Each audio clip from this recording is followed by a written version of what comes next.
Colorado's about to open the mother of all vaccine phases to date. Millions will be clamoring to get shots. Where does that leave the more at-risk people still waiting? The state opened its first mass vaccination sites, and one of them was signing up anybody who wanted a shot. Then there was the company that was signing up people for vaccines it did not have. They've been told by the state they won't get any.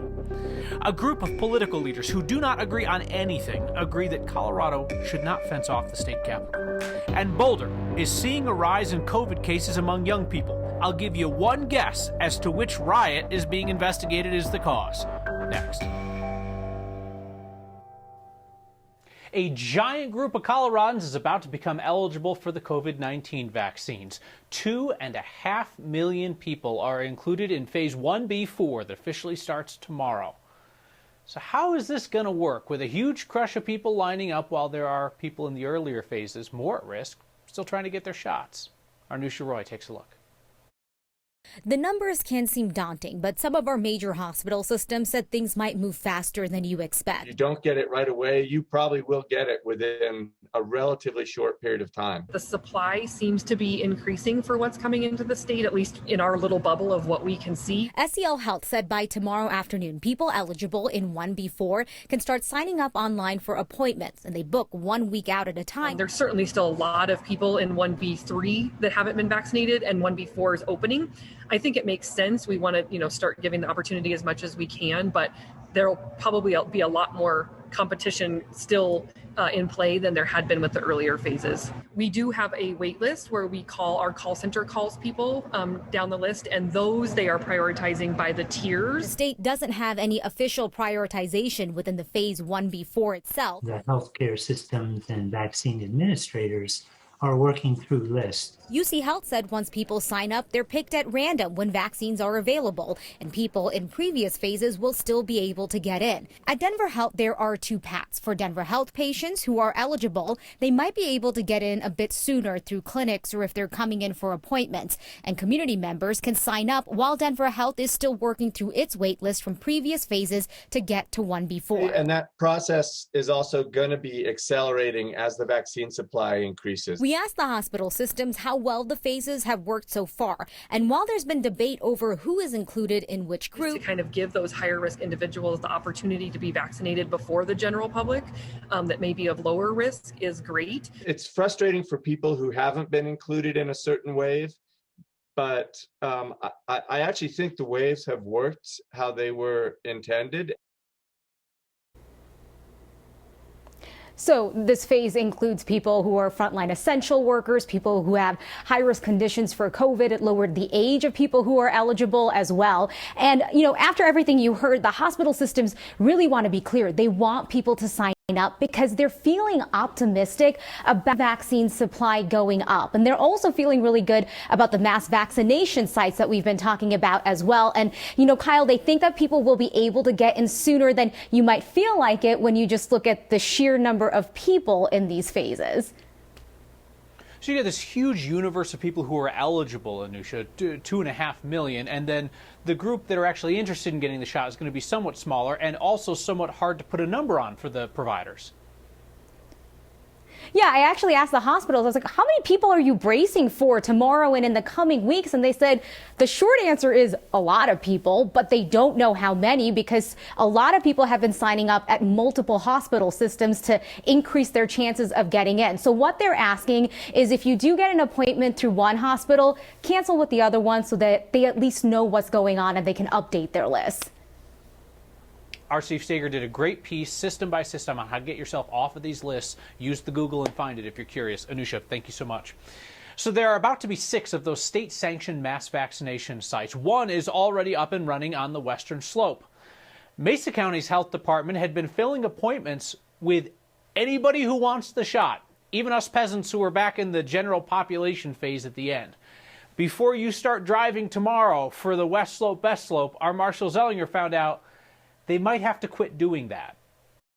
The vaccine sign-up page for Mesa County's website allows you to fill in a bubble for any phase, even the 16 and older phase 2, which the state has not authorized to get shots yet. Up until this morning, if you chose that option, you might have been able to get an appointment. We want every single slot filled up. In doing that, we switch between phases. You know, we've been in 1B4, and if we've got spots to fill, then we will open it up to phase 2 most recently. Jeff Kaur is Mesa County Public Health's executive director. He explained that if the appointments days in advance are not filling up, Mesa County's been filling those slots with anyone, even though we're still in 1B3 until tomorrow. We do know, however, there are some tighter restrictions when it comes to being a state site. So I don't want to give the impression that we are open to 2, because we will have to run now with the levels at which the state is in. Here's how it worked and how it may continue to work. If there are no appointments available, Mesa County provides this interest form to fill out. If appointments open up or are not being filled days in advance, the county reaches out to the people on the interest list, no matter their phase. We'll send 1,000 people an email with a link to go out and then schedule their vaccine appointment. The Grand Junction Convention Center is giving 1,600 doses a day. As a state-run site, it's slated to give up to 6,000 a day. Once 1B4 officially opens tomorrow, the likelihood of open appointments decreases, with more than 2 million vying for spots statewide. A spokesperson for state public health said, if a county wants to expand prioritization because of a lack of demand, we are willing to have that conversation. But that would come after the county has demonstrated a good faith effort to reach currently eligible Coloradans. Right now, only 55% of people 70 plus in Mesa County are fully vaccinated. We want to vaccinate as many people as possible, and if it means that we're tapping into another group to make that happen. But at the same time, Marshall, I will mention that we've got efforts that are going on to recruit individuals 65 and over. Here's how quickly I can ruin it for everyone. During the interview, I was able to access the appointment scheduling for someone 16 and over. At the end of the interview, 15 minutes later, it was no longer active. I'm told it's not because of my questions, but rather guidance from the state, and the state public health department confirms for me that it had follow-up conversations with Mesa County. Kyle. Oh, man, you've had some follow-up conversations with me before. I know what that means. So, Marshall, this is a delicate dance that these counties and these providers go through, because you don't want to have shots sitting around. But at the same time, if you truly just do first come, first serve and keep going broader and broader and broader, you're going to get tech-savvy people, and you're going to get people of means, and not necessarily those who need the vaccine most urgently. And it's probably moot now. I had asked, if you have this waiting list, do you look at the next person on the list, or do you say, oh, that person's 23, I'm going to go for the next person who's 40 or 50? They didn't really have an answer for that. The other answer, I guess the state is saying, don't open the vial, keep it in the freezer. Perhaps you give 5 or 6 fewer doses that day, and you wait till the next day. I can see the arguments both ways, Kyle. For sure. All right, Marshall, thank you so much. 13.7% of Coloradans are currently fully vaccinated. That is 791,000 of our neighbors. 484,000 are halfway there, just waiting on that second shot. Remember, 20% of our population is not eligible for the vaccine because they are too young. It's not approved for kids. I asked them to shade that portion of the pie chart, but I was overruled. So you're just going to have to do what I'm doing right now and throw shade in your mind. So what to make of the high plateau in hospitalizations that we've seen recently? State Health Department told us today it's probably not one single factor. We heard the same thing from hospitals. They say there are more cases involving variants. That could be part of it. And they said there aren't enough people vaccinated right now for vaccinations alone to push down the hospitalization rate. It's a UPS store.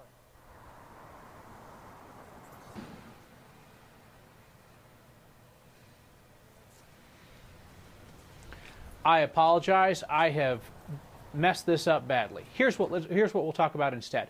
Vedacare.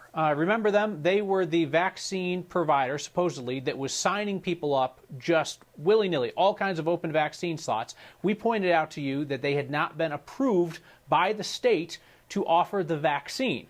Well, what's happened in the meantime is the state came in and officially told them they are not getting access to any of the vaccine. Steve Steger went to that UPS store, that postal box that was their address, went to other vaccine locations, nothing there, went out to Fort Morgan. They told him there, we're going to have clinics in February. Nope. Absolutely not. No clinics in February. The state has now made it official, telling vedacare that they are not going to be getting any vaccines. If folks are signed up with vedacare, then you are going to have to find a new provider. Shall we return to this issue of the high plateau? I apologize. I have steered this car into the ditch. Let's talk about hospitalizations in Colorado. They have hit a bit of a plateau over the last week. They took a slight dip today after a number of days of increases. And it's too early to tell at this point whether we are seeing something sustained in the trends or whether it's just signal noise.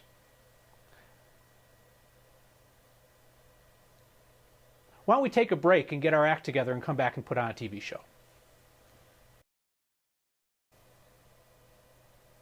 We're back on the tightrope. All right, let's return to what's going on with the high plateau in hospitalizations. The fact that we were at a sustained drop for quite a while, and now things have kind of evened out. State Health Department said today it's likely a number of different factors. Hospitals have told us the same thing. They're looking at the rise of variants around the state, and they're also saying that at less than 20% fully vaccinated, it's just not a high enough vaccination rate for that alone to be pushing down the rate of hospitalizations.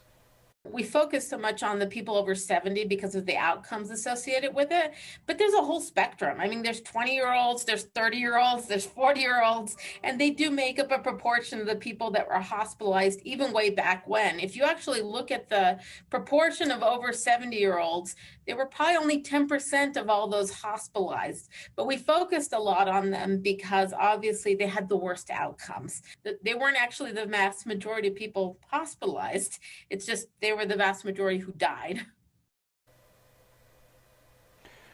Our positivity rate has also kind of stalled out, though not at a terrible point. It's at 3.5% yesterday, and our weekly rolling average for tests coming back positive is 3.6%. The new plan to put a security fence around our state capitol has drawn opposition from a bipartisan group of former state leaders, including at least one Republican and one Democrat, former House Speaker, Senate President, and Governor. I'm going to let you in on a little secret about covering politics. Usually, bipartisan means that it's all of one side and then like one person on the other side who joins them on a bunch of bipartisan stuff.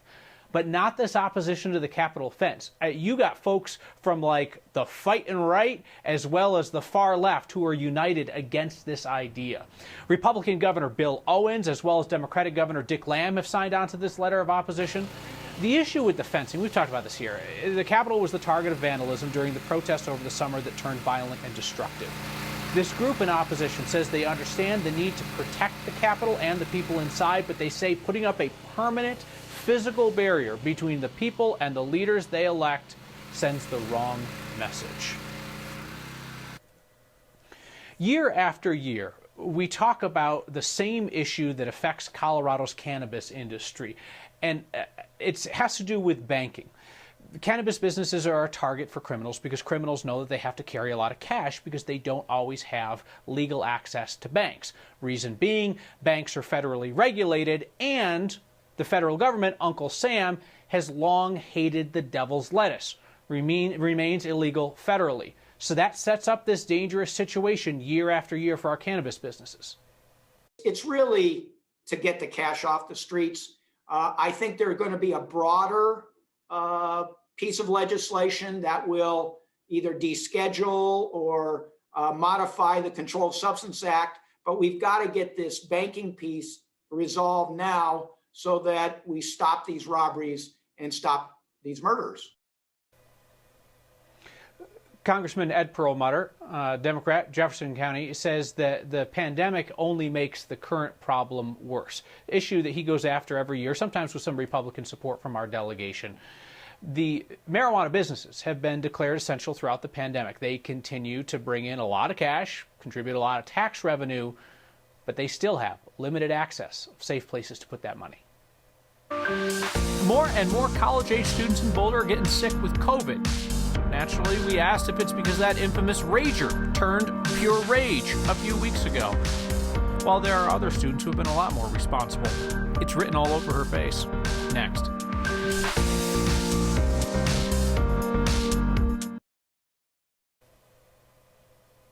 We're back, which may be a mixed blessing.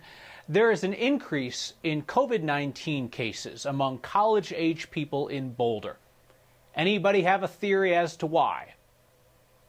The riot is in fact a good guess. County health leaders say it is too early to tell if you're right about the riot. The graph from the county health department shows that there has been an uptick in cases among people 18 to 22. A sharp increase started after March 9th, about 3 days after the party turned riot. Around the same time, the CU leaders urged COVID testing for anybody who was at that party, which then turned into an attack by some on first responders. Public health experts say that the rise in cases in that cohort could also just be attributable to the fact that there is more in-person learning happening on campus. They're not ruling out that it's linked to the riot. They just would need more information before they could strongly make that connection. March 18th, 2020. San Miguel County, Colorado went into a weeks-long shelter-in-place order. As we look back, because it's been a year, some of the first warning signs of COVID-19's real seriousness in Colorado came from southwestern Colorado as well as the high country. San Miguel County said that it was dealing with some critically ill patients as well as some kids under the age of 4 that had COVID symptoms. Doctors up in Vail simultaneously telling us a year ago today that they had 50 confirmed cases and they thought there were thousands more out in the community. This is the time last year that we started to hear Colorado's healthcare workers asking people to stay home to flatten the curve. Remember that? Ease the strain on hospital staff as well as their PPE supply. We're not prepared. We're rapidly running out of the supplies that we do have.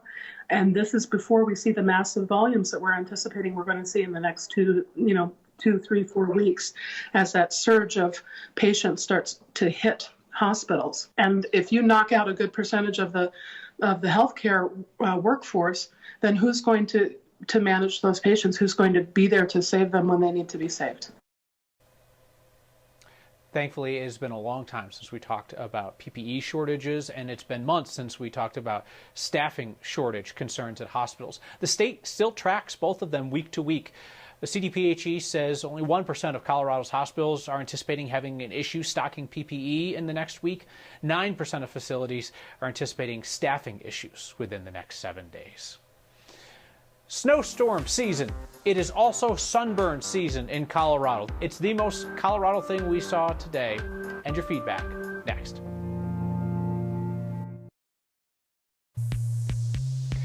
The most Colorado thing we saw today is quite naturally sunshine, just days after the 4th biggest snowstorm recorded in Denver history.